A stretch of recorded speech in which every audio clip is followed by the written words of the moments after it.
Hi everyone, I'm here to discuss with you the promote community awareness.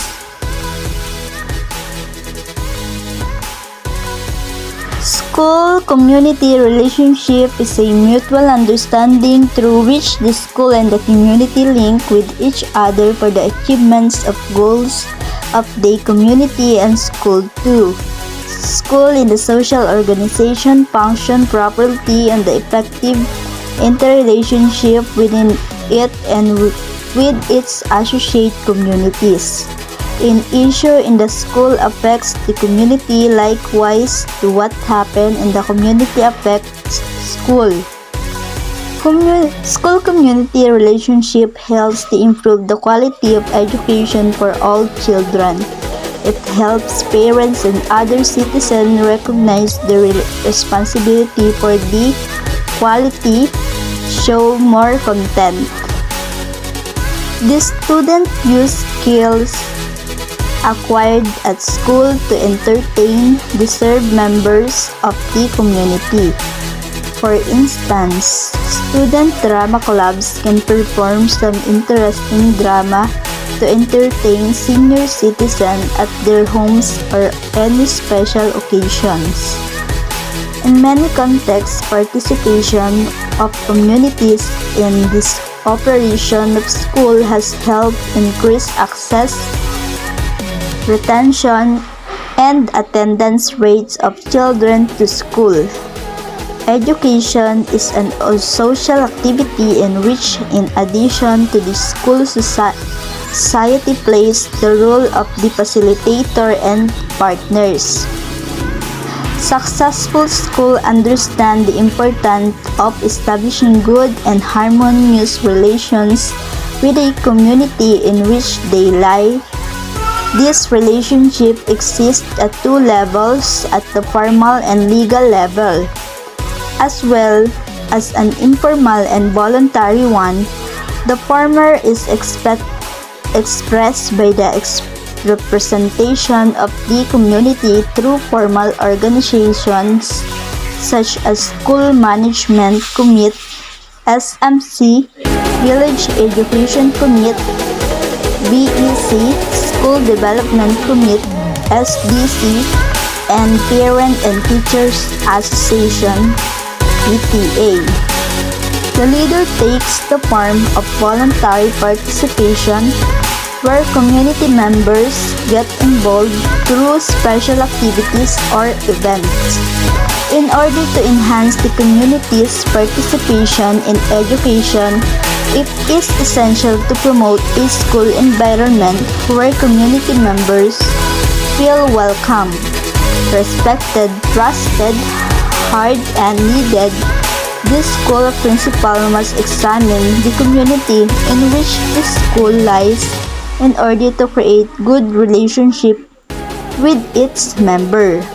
Communities are composed of different ethnic, religious, and socio-economic groups that may have either mutual or divergent interests. Nevertheless, a community is defined as much because certain characteristics are shared by all its members, such as geographical proximity, which differentiates from the others. Recognizing the diversity within the community and understanding its characteristics, power balance, components, as well as the tradition must be primordial step for the school principal before beginning to build the relationship.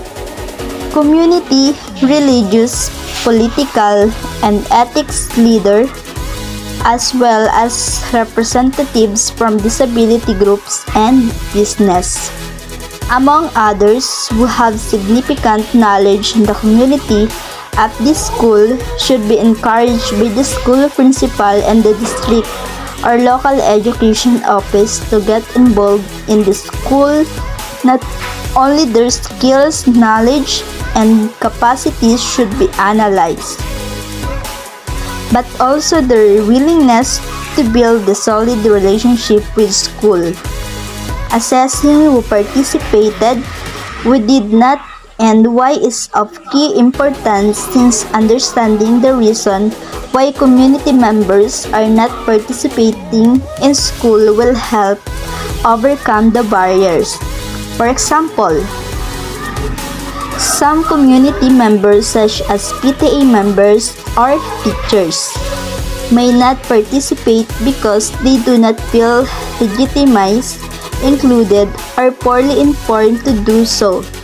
For instance, in South Africa, many parents lack of cultural capital to participate in the decision-making process and accept the professionals, principals, and the teachers. Definition of participation in democratic decision-making, creating specific strategies to include the legitimize everyone's intervention is therefore a necessity. It is also important to analyze any previous form of participation of the community in their school, examining whether the initiatives were successful or not, and why is its key importance for future involvement. Moreover, the risk of monopolization of partnership by political and intellectual elites inside the community should be assessed, as well as the relationship with other community members. For instance, through a review of World Bank programs, the domination of the partnership between the school and the community by the local ethics, which highlighted as a major concern. Moreover, the school principal should support the school personnel and, most importantly, the teachers to be open of the community's involvement in the school. Good relationship and regular communication between the teacher and the community are fundamental. At the macro level, the participation of communities in the school is not meant to replace the state responsibility. In fact, it requires the government to reinforce the involvement by passing specific legislation, decrees, policies, procedures, and guidelines concerning the different structure to link the school and the community. At the macro level, district or local education office should establish their policies and guidelines that define the responsibilities and function of bodies composed by the community members, ensure the availability and accessibility of legal text at the community and level, as well as give the both school and community stakeholders specific training and their new responsibilities, and inform them precisely about the existing regulations. As Brace states, partnership needs nurturing. Skills do not develop overnight, and attitudes that take even longer to adjust. It is essential to have a school principal with strong relationship skills and interpersonal qualities.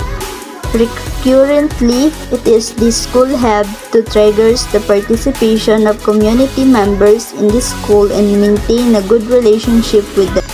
Therefore, his or her willingness to open. For the past decade in 21st century, Community Learning Centers initiative has asked schools to work in partnership with community and faith-based organizations to support children's learning during the hours after school and during the summertime. Consequently, there